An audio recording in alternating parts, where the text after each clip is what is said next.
Son témoignage, rare et intime, a bouleversé le Royaume-Uni. Meghan Markle révèle dans le New York Times avoir perdu l'enfant qu'elle portait. Une fausse couche en juillet, alors qu'elle s'occupait de son premier fils, Archie.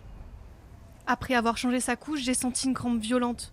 Je savais alors que je serrais mon premier enfant que j'étais en train de perdre mon second. Au-delà de son histoire personnelle, Meghan Markle se confie pour des millions d'autres femmes. 10 à 15% des grossesses s'achèveraient par une fausse couche, selon une ONG américaine. Perdre un enfant, c'est affronter une peine presque insupportable. Beaucoup la vivent, peu en parlent. La duchesse de Sussex s'exprime régulièrement sur des sujets de société, parfois dans la controverse, loin de l'habituelle neutralité de la famille royale. Mais sur cette question du deuil périnatal, beaucoup de Britanniques saluent sa prise de parole.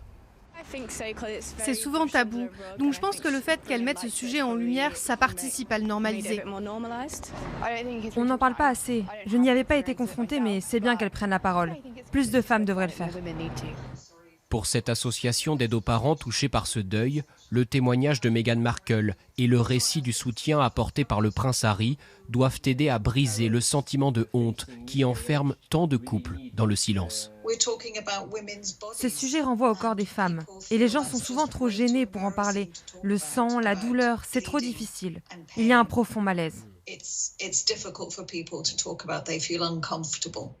Meghan Markle est installée désormais en Californie avec le prince Harry et leur fils Archie. Les relations sont très tendues avec le reste de la famille royale, mais l'émotion suscitée par ce témoignage montre que les liens ne sont pas rompus avec les Britanniques.